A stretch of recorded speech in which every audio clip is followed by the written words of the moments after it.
Entonces, muchas gracias por la invitación.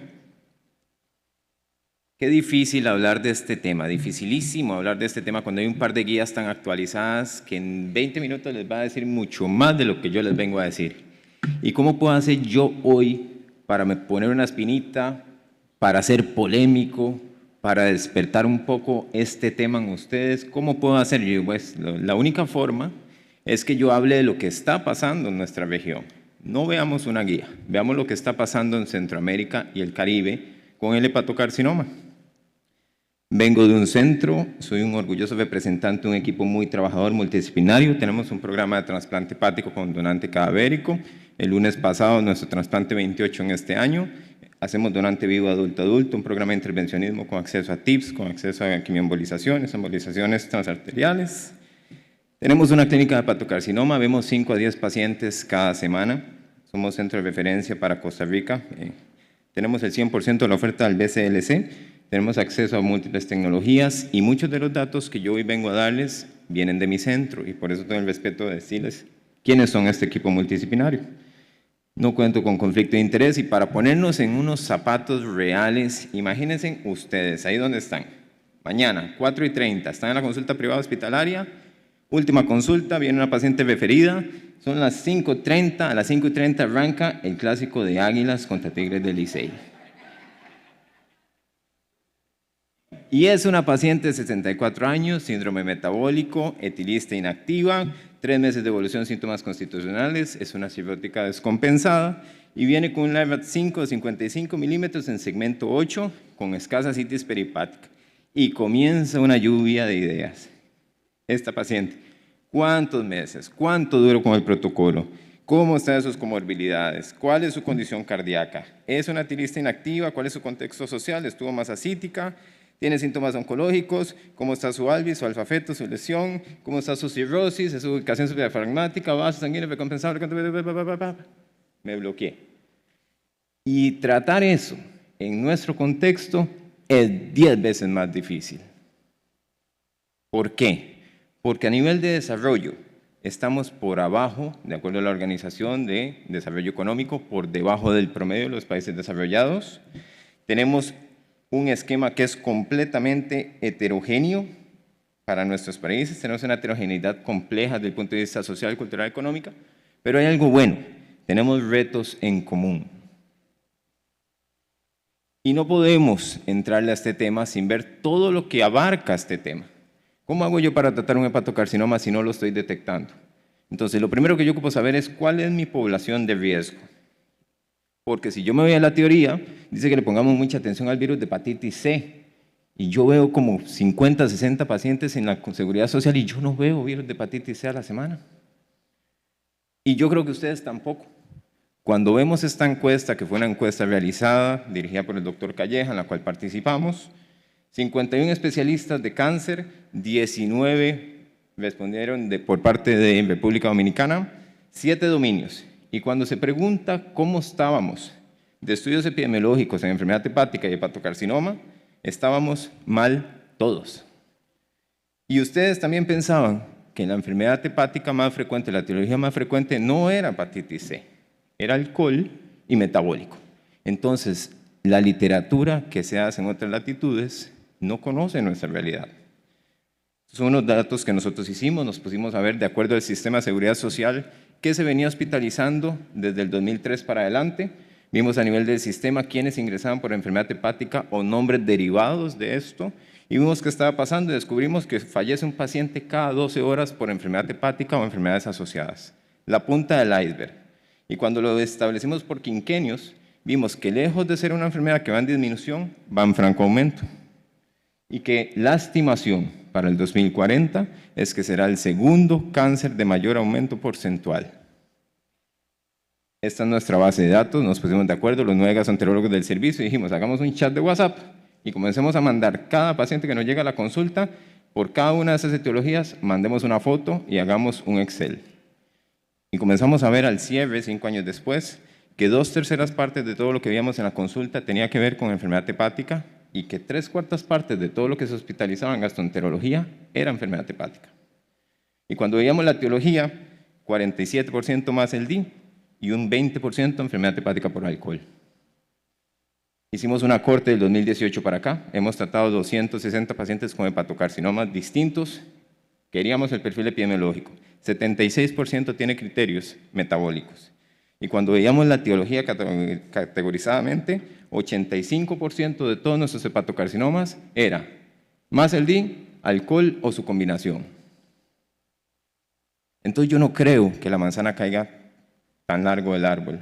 Si nosotros somos una población que la mortalidad en enfermedades no transmisibles sigue siendo la mayor y tenemos prevalencias de sobrepeso parecidas y de diabetes parecidas y consumo de alcohol parecido, pues es altamente probable que esta sea la situación también por acá. Y si tenemos evidencia de que hay intervenciones en atención primaria, que si las dirijo al mast cell y al alcohol, disminuye la mortalidad, hay que comenzar a hacer las políticas sanitarias que se dirijan a esto. ¿Y cómo estamos de cribado de fibrosis? Datos perturbadores, datos perturbadores. Si el 85% del hepatocarcinoma sale en F3, F4, y yo uso transaminasas, y el 25-33% de las F3, F4 van a tener transas normales, perderé de un 25 a un 28% el diagnóstico de hepatocarcinoma. Y si me voy al hígado sano, una de cada 3 a 4 mast cell tiene transas normales. Si me baso en transaminasas, perderé de un 5 a un 7% de todos los hepatocarcinomas. Entonces las transaminasas no me funcionan. Y eso no lo vienen diciendo hace rato. Pero el FIB4 sí, como decía ahora el doctor Díaz. El FIB4 sí, tenemos que usarlo. Y hasta que llegue algo mejor, tiene que ser el gol estándar. ¿Y ese tiene que ser el de tamizaje? Sí. Y cuando sale alto, pasa un segundo estudio que corrobore, la elastografía. Pero ¿cómo uso la elastografía? Si yo tengo una población de 97 a 100 millones de personas en Centroamérica y el Caribe y tengo acceso a 35 o 50 máquinas de elastografía.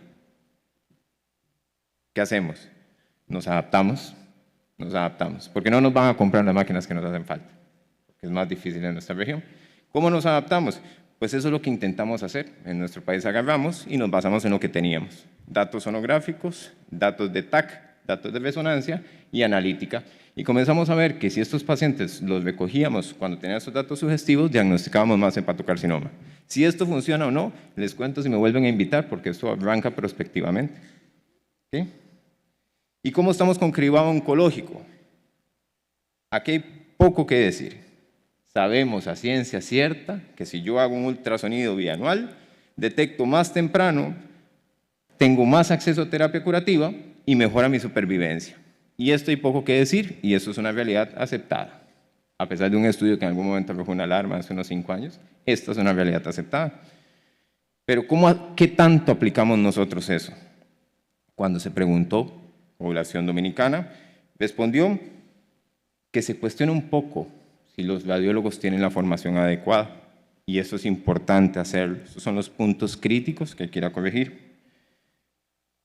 Si teníamos datos de cuánta gente se estaba cribando, no habían datos. Entonces también vamos a lo importante del perfil epidemiológico. Pero lo más llamativo es la barrera. ¿Cómo cribo yo a alguien que no he identificado todavía? Nos devolvemos a cómo detectar fibrosis en atención primaria.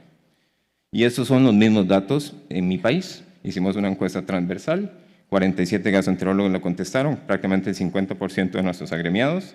Todos manejaban enfermedad hepática, el 100% más de 2 pacientes a la semana, el 70% más de 5 a la semana. Y de ellos, 1 solicitaba el ultrasonido cada 12 meses.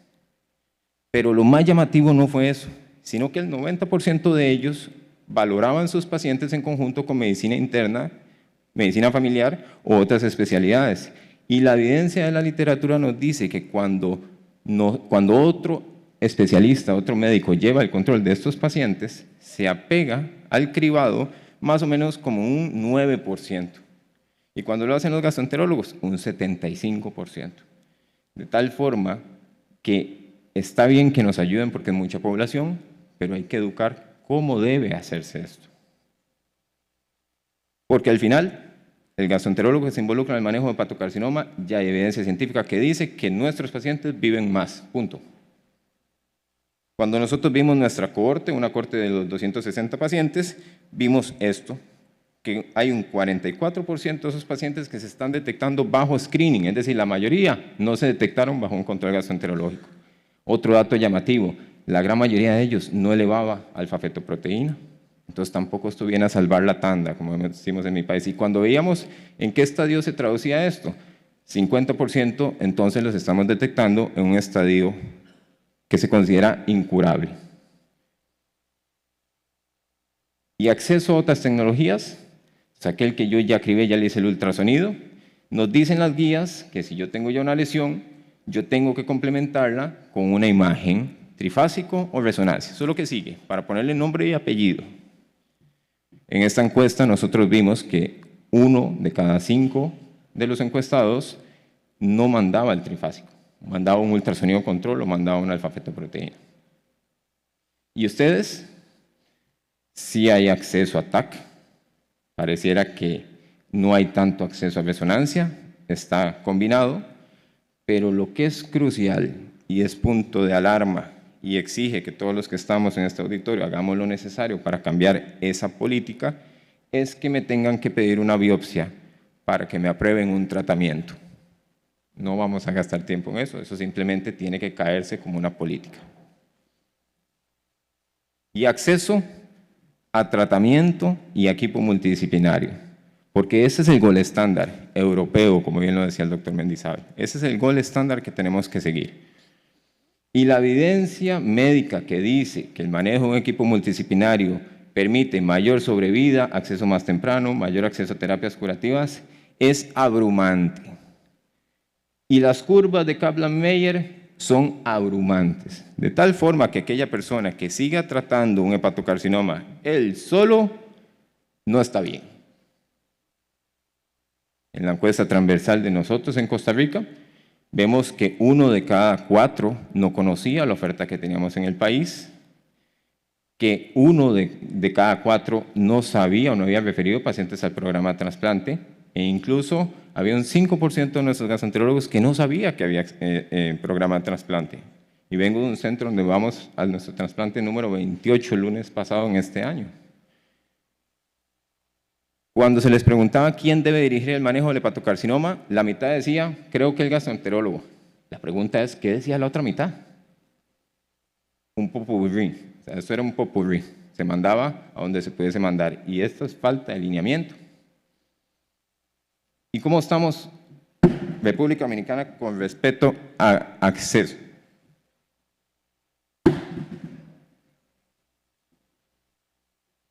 Lo dejo ahí porque eso se ve como inclinado. Okay.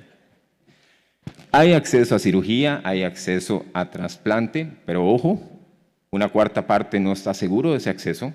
Pero acá lo que es más llamativo es que nadie dijo que sí se manejaba un equipo multidisciplinario. 15 personas dijeron a veces y 4 dijeron que no. Y la cobertura de inmunoterapia, 19 dijo que era muy difícil conseguir cobertura para inmunoterapia. Y el porcentaje de aprobación cuando se solicitaban terapias, 11 personas, el 50% dijo que en menos de un 10% de los casos se consigue. Y la demora, mucho tiempo. Entonces, si a mí usualmente no me dan la inmunoterapia y si me la dan tarde, ese paciente, evidentemente, cuando se haga el análisis de si ofreció sobrevida, van a salir negativos y las instancias políticas van a decir, ve que no funcionaba. Cuando nosotros analizamos en nuestros 260 pacientes, los partimos por BCLC, las terapias que ofrecíamos, en verde cuando íbamos acorde a la primera recomendación BCLC 2022, en rojo cuando por A por B motivo no estaba el radiólogo intervencionista, la localización no daba, la inmunoterapia no había llegado, cuando nos teníamos que salir del manejo ideal. Ahí se ve la adherencia, fue de un 47%. No muy diferente a cohortes suramericanas, que incluyen Argentina y Chile, que fue 48 y 50%, pero cuando veíamos por estadio, veíamos que en los que más nos salíamos del BCLC eran en el estadio 2, temprano, muy temprano, el BCLA 0A y el BCLC C. Y cuando hacíamos el análisis de supervivencia, estos fueron los dos únicos que alcanzaron significancia estadística con respecto a menos sobrevida. Es decir, lo traduzco.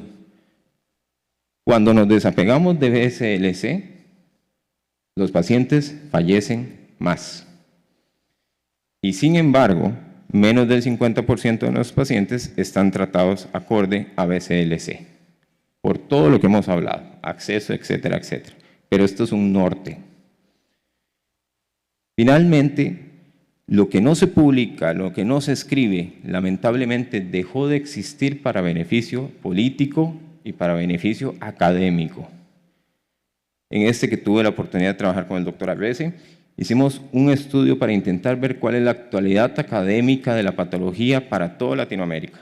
Arrancamos por hacer una tendencia en publicaciones en PubMed y vemos cómo, en general, como Latinoamérica, hemos disminuido del 2021 para acá en la publicación de todo tipo de artículos en relación a patología.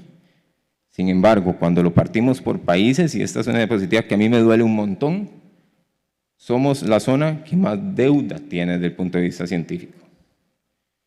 Y cuando, por ejemplo, que fue un análisis hecho a ley recientemente de 200 trabajos presentados, en los cuales los clasificamos por la teología y quisimos ver de dónde venían, recogí los que venían de nuestra región y de casi 200 abstracts, menos de un 7% fueron hechos en Centroamérica y el Caribe.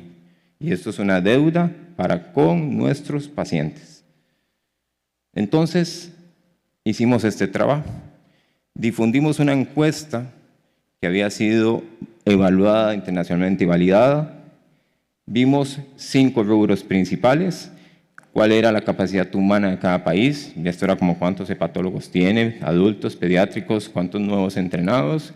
Cuál era la capacidad académica, es decir, si eran programas de subespecialidad, cuánta gente recibía. Cuál era el output científico, es decir, cuántas publicaciones se hacía, cuántas eran internacionales, cuánto participábamos. La colaboración y redes, es decir, cada cuánto nosotros, qué tanto intervenía la industria privada, cuánto nos poníamos de acuerdo con Chile, con Argentina, etcétera, para poder hacer estudios. Y finalmente la complejidad clínica, cuántos programas de trasplante tenemos, cuánto acceso a radiología intervencionista, y se difundió a la sociedad de Latinoamérica, 19 sociedades, y en una semana nos contestaron 16. No lo podíamos creer.